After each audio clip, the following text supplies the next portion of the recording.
ओम शांति। बाबा कहते बच्चे, तुम्हारी याद की यात्रा बहुत गुप्त है, क्योंकि तुम्हारी यात्रा है ही मुक्ति धाम जाने की।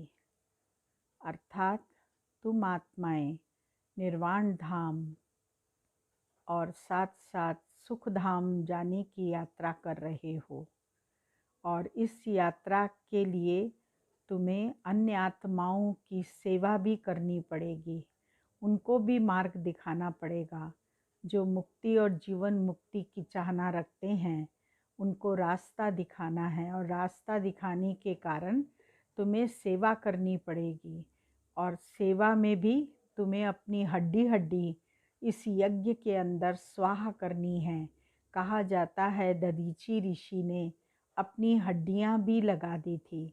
तो इसीलिए हम बच्चों को भी अपनी हड्डी हड्डी यज्ञ में स्वाहा करनी है। 30 तारीख की वाणी है। मीठे बच्चे, तुम्हारी याद की यात्रा बिल्कुल ही गुप्त है। तुम बच्चे अभी मुक्ति धाम में जाने की यात्रा कर रहे हो। प्रश्न है, स्थूल वतनवासी से सूक्ष्म वतनवासी फरिश्ता बनने का पुरुषार्थ क्या है? उत्तर है, सूक्ष्म वतनवासी फरिश्ता बनना है तो रूहानी सर्विस में हड्डी हड्डी स्वाहा करो। बिना हड्डी स्वाहा किए फरिश्ता नहीं बन सकते, क्योंकि फरिश्ते बिगर हड्डी मांस के होते हैं। इस बेहद की सेवा में दधीची ऋषि की तरह हड्डी हड्डी लगानी है, तभी व्यक्त से अव्यक्त बनेंगे। गीत बजा है, धीरज धर मनवा, तेरे सुख के दिन आए। ओम शांति। बच्चों को इस गीत से इशारा मिला कि धीरज धरो। बच्चे जानते हैं हम श्रीमत पर पुरुषार्थ कर रहे हैं, और जानते हैं कि हम इस गुप्त योग की यात्रा पर हैं। वह यात्रा अपने समय पर पूरी होनी है। मुख्य है ही यह यात्रा, जिसको तुम्हारे सिवाय और कोई भी नहीं जानते हैं। यात्रा पर जाना है ज़रूर, और ले जाने वाला पंडा भी चाहिए। इसका नाम ही रखा हुआ है पांडव सेना। अब यात्रा पर हैं, स्थूल लड़ाई की कोई बात नहीं है। हर एक बात गुप्त है। यात्रा भी बड़ी गुप्त है, शास्त्रों में भी है। बाप कहते हैं, मुझे याद करो तो मेरे पास आकर पहुँचेंगे। यह यात्रा तो हुई ना। बाप सब शास्त्रों का सार बताते हैं, प्रैक्टिकल में, एक्ट में ले जाते हैं। हम आत्माओं को यात्रा पर जाना है, अपने निर्वाण धाम।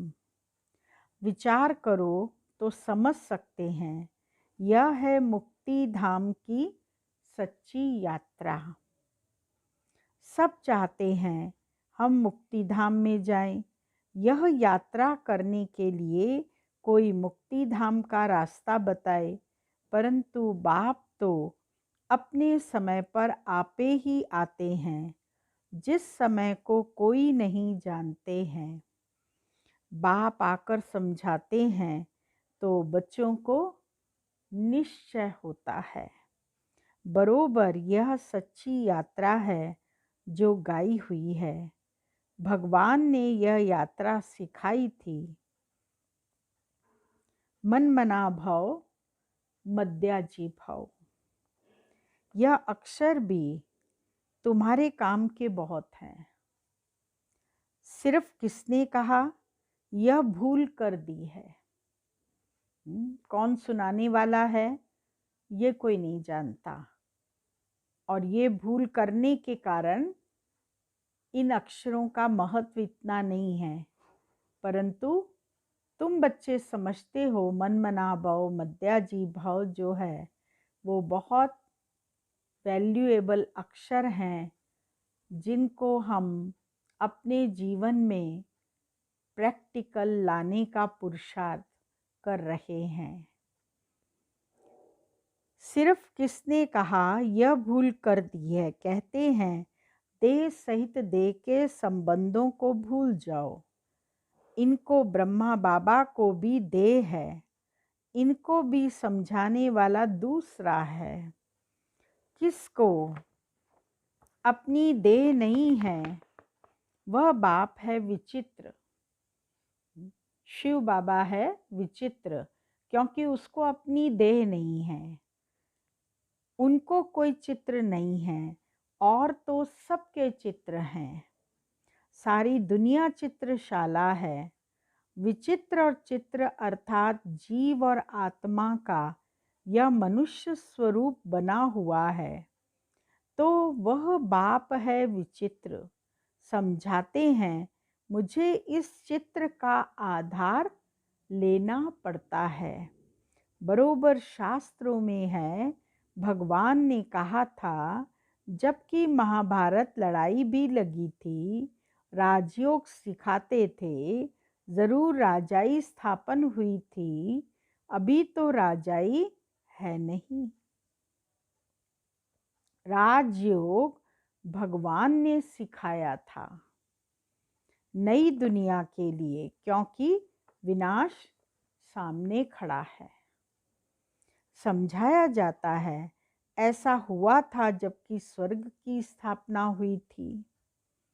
वह लक्ष्मी नारायण का राज्य स्थापन हुआ था। अभी तुम्हारी बुद्धि में है सतयुग था, अभी कलयुग है। फिर बाप वही बातें समझाते हैं। ऐसा तो कोई कह न सके कि मैं परम धाम से आया हूँ तुमको वापस ले जाने। परम पिता परमात्मा ही कह सकते हैं ब्रह्मा द्वारा, और किसके द्वारा भी कह नहीं सकते। सूक्ष्म वतन में है ही ब्रह्मा विष्णु शंकर। ब्रह्मा के लिए भी समझाया है कि वह है अव्यक्त ब्रह्मा और यह है व्यक्त ब्रह्मा। तुम अभी फरिश्ते बनते हो। फरिश्ते स्थूल वतन में नहीं होते। फरिश्तों को हड्डी मांस नहीं होता।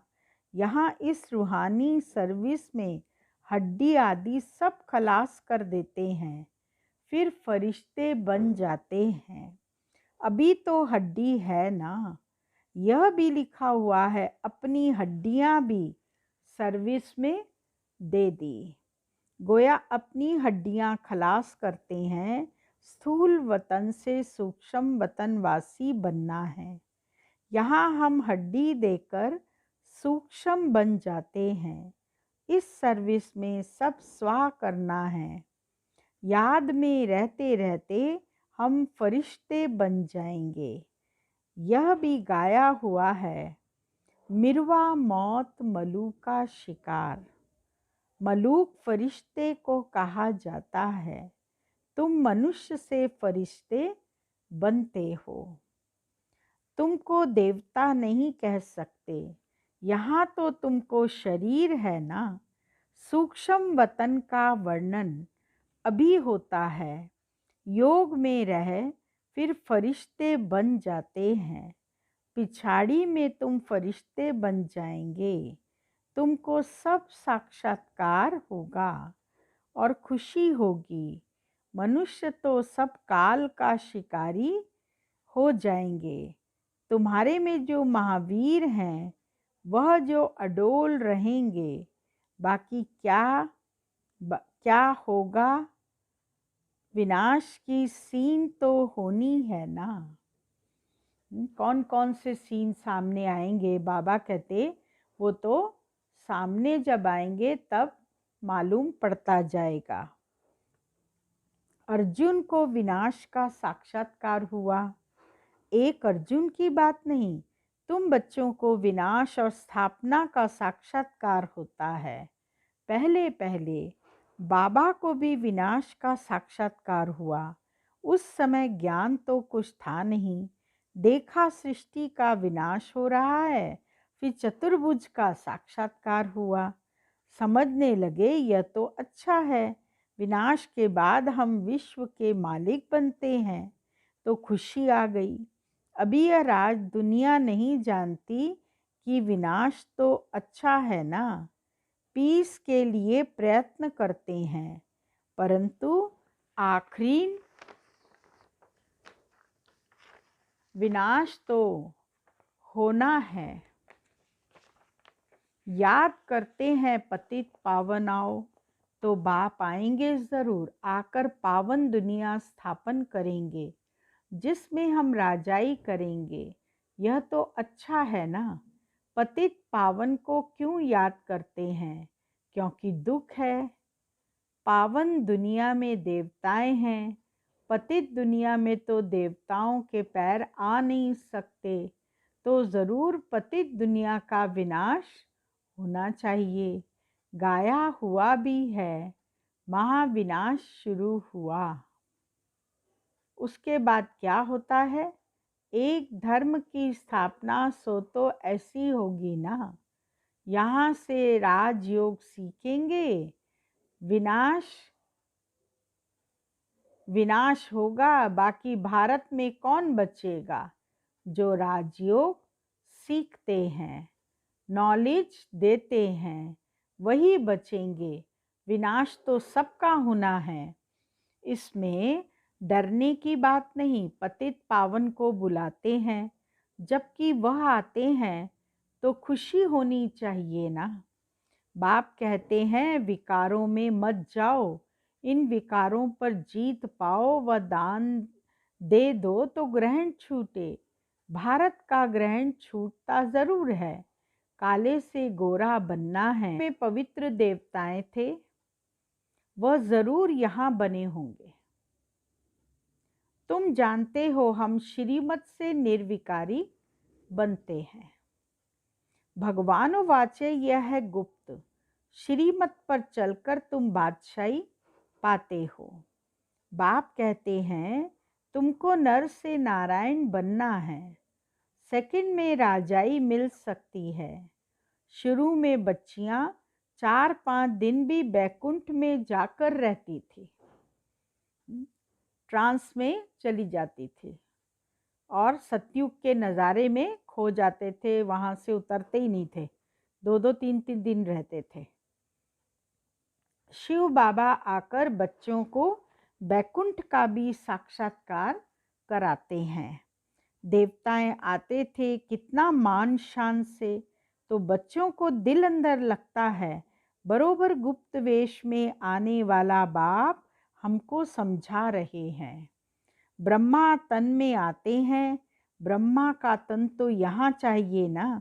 प्रजापिता ब्रह्मा द्वारा स्थापना, बाबा ने समझाया है। कोई भी आते हैं तो उनसे पूछो किसके पास आते हो, क्यों आते हो, किसके पास आते हो? कहेंगे बीके के पास आते हैं। अच्छा, ब्रह्मा का नाम कभी सुना है? प्रजापिता तो है ना, हम सब उनके आकर बने हैं, ज़रूर आगे भी बने थे। ब्रह्मा द्वारा स्थापना तो साथ में ब्राह्मण भी चाहिए। बाप ब्रह्मा द्वारा किसको समझाते हैं? शूद्रों को तो नहीं समझाएंगे। यह है ब्रह्मा मुख वंशावली ब्राह्मण। शिव बाबा ने ब्रह्मा द्वारा हमको इतना अपना बनाया है। ब्रह्मा कुमार कुमारियां कितने ढेर हैं, कितने सेंटर्स हैं, उसमें ब्रह्मा कुमारियां पढ़ाती हैं। यहाँ हमारे दादे का वर्षा मिलता है। भगवान वाच्य तुमको राजयोग सिखाता हूँ। वह निराकार होने के कारण इनके शरीर का आधार लेकर हमको नॉलेज सुनाते हैं। प्रजापिता के तो सब बच्चे होंगे ना। हम हैं प्रजापिता ब्रह्मा कुमार कुमारियाँ। शिव बाबा है दादा, उन्होंने एडॉप्ट किया है। तुम जानते हो हम दादे से पढ़ रहे हैं, ब्रह्मा द्वारा। यह लक्ष्मी नारायण दोनों स्वर्ग के मालिक है ना। भगवान तो एक ऊंच से ऊंच निराकार ही है। बच्चों को धारणा बड़ी अच्छी होनी चाहिए। पहले पहले समझाओ, दो बाप हैं भक्ति मार्ग में। स्वर्ग में है एक बाप, पारलौकिक बाप द्वारा बादशाही मिल गई, फिर याद क्यों करेंगे?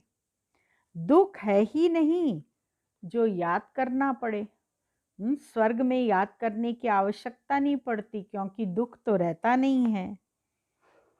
गाते हैं दुख हरता सुख करता, वह अभी की बात है। जो पास्ट हो जाता है उसका गायन होता है। महिमा है एक की, वह एक बाप ही आकर पतितों को पावन बनाते हैं। मनुष्य थोड़े ही समझते हैं, वह तो पास्ट की कथा बैठ लिखते हैं।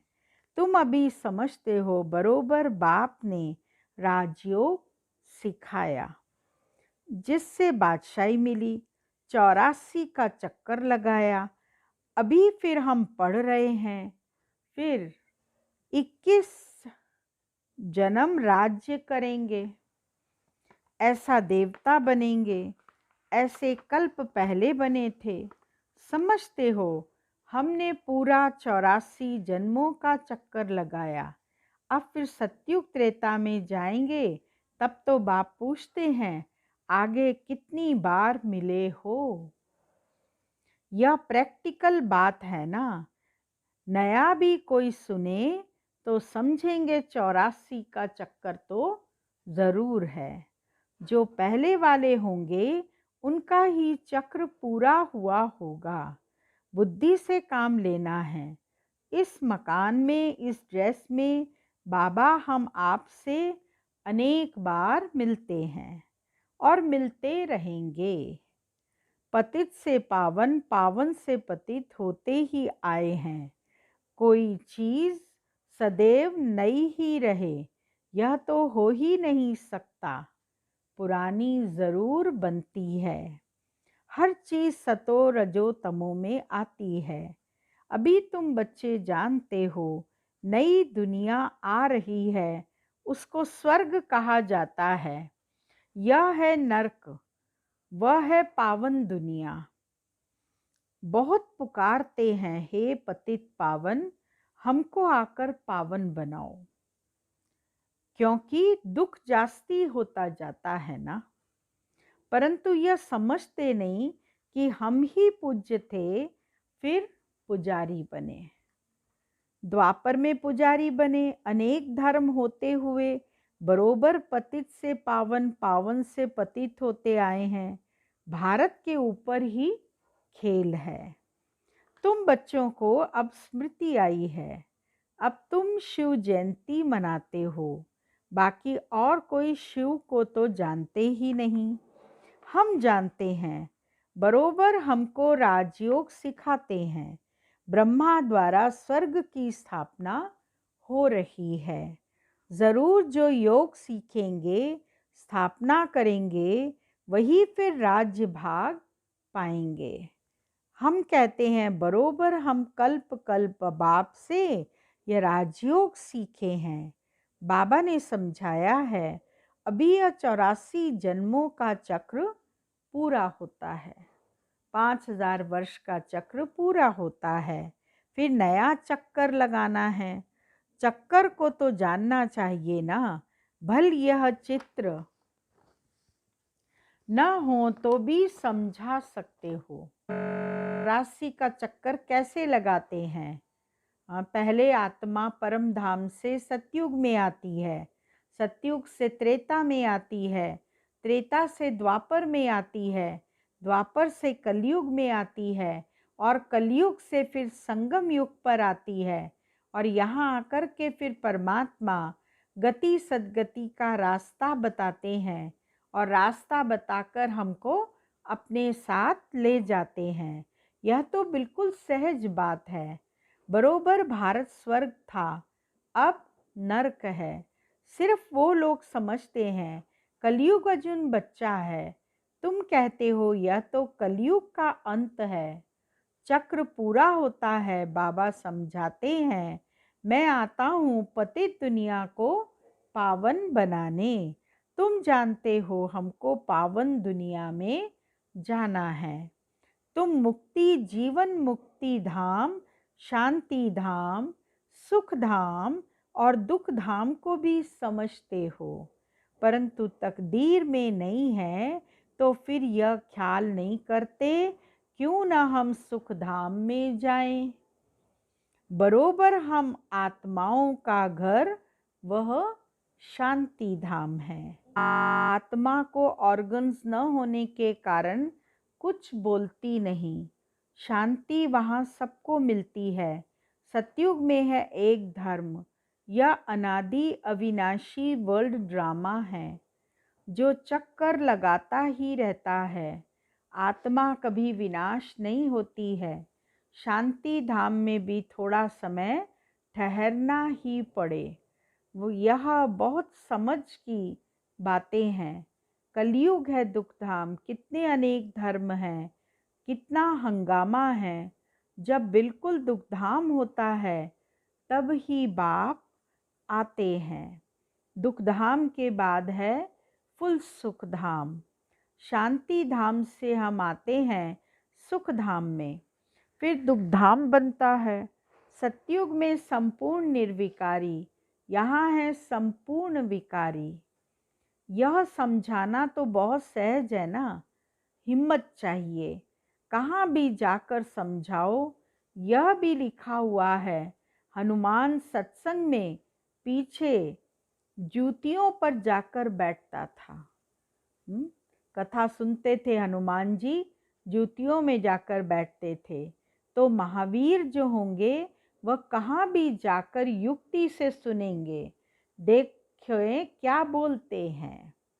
तुम ड्रेस बदलकर कहाँ भी जा सकते हो उनका कल्याण करने। बाबा भी गुप्त वेश में तुम्हारा कल्याण कर रहे हैं ना। मंदिरों में कहाँ भी निमंत्रण मिलता है तो जाकर समझाना है। दिन प्रतिदिन तुम होशियार होते जाते हो।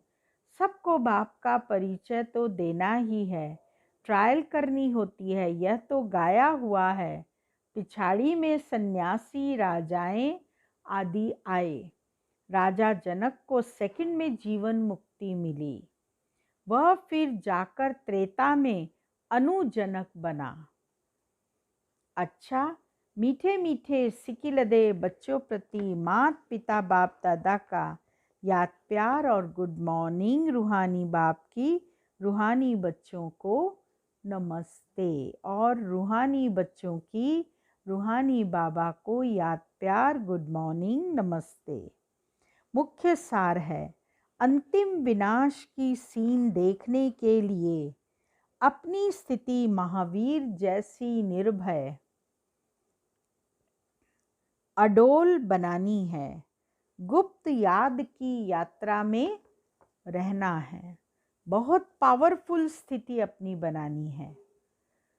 अगर स्थिति ढीली होगी तो अंत में बेहोश हो जाएंगे, सीन ही नहीं देख पाएंगे, खून खराबा होगा, खून की नदियां बहेंगी, तो क्या करेंगे उस समय। इसलिए अभी से अपनी स्थिति निर्भय और अडोल बनाओ। दूसरा पॉइंट है, अव्यक्त वतनवासी फरिश्ता बनने के लिए बेहद सेवा में दधीची ऋषि की तरह अपनी हड्डी हड्डी स्वाहा करनी है। हड्डी हड्डी अपनी स्वाहा करनी है। वरदान है, एकांत और अंतर्मुखता के अभ्यास द्वारा स्वयं को अनुभवों से संपन्न बनाने वाले माया जीत भव। नॉलेजफुल के साथ पावरफुल अर्थात अनुभवी मूर्त बनने के लिए एकांतवासी और अंतर्मुखी बनो। डगमग होने का कारण है अनुभव की कमी। इसीलिए सिर्फ समझने समझाने वाले या मनन मूर्त नहीं बनो। एकांतवासी बन हर पॉइंट के अनुभवी बनो तो किसी भी प्रकार के धोखे से, दुख व दुविधा से बच जाएंगे। किसका बच्चा हूँ, क्या प्राप्ति है, इस पहले पाठ का अनुभव कर लिया तो माया जीत सहज ही हो जाएंगे। स्लोगन है, जिम्मेवारी संभालते हुए डबल लाइट रहने वाले ही बाप के समीप रत्न हैं। ओम शांति।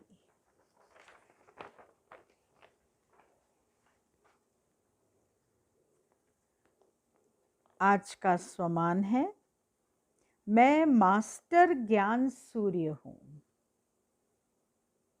अभ्यास एवं चिंतन, विशेष याद की यात्रा को पावरफुल बनाओ। ज्ञान स्वरूप के अनुभवी बनो। आप श्रेष्ठ आत्माओं की शुभ वृत्ति व कल्याण की वृत्ति और शक्तिशाली वातावरण, अनेक तड़पती हुई भटकती हुई पुकार करने वाली आत्माओं को आनंद, शांति और शक्ति की अनुभूति कराएंगे। ओम शांति। अभी हम सब ज्वाला स्वरूप का अभ्यास करेंगे। इसके लिए बाबा के महावाक्य हैं, समय कम है, कार्य ज़्यादा करना है। यह दिन और रात 2 घंटे के समान महसूस करेंगे। स्वमान है, मैं शांत स्वरूप आत्मा साइलेंस की स्टेज द्वारा संकल्पों की सिद्धि प्राप्त करने वाली कम खर्च बाला नशीन सिद्धि स्वरूप आत्मा हूँ। अब हम चलते हैं बाबा की याद में अपने ज्वाला स्वरूप की स्थिति में स्थित होने के लिए। ओम शांति। आस्था एकदम हल्की, पूर्णतया पाप मुक्त, संपूर्ण पवित्रता की अनुभूति कर रही हूँ।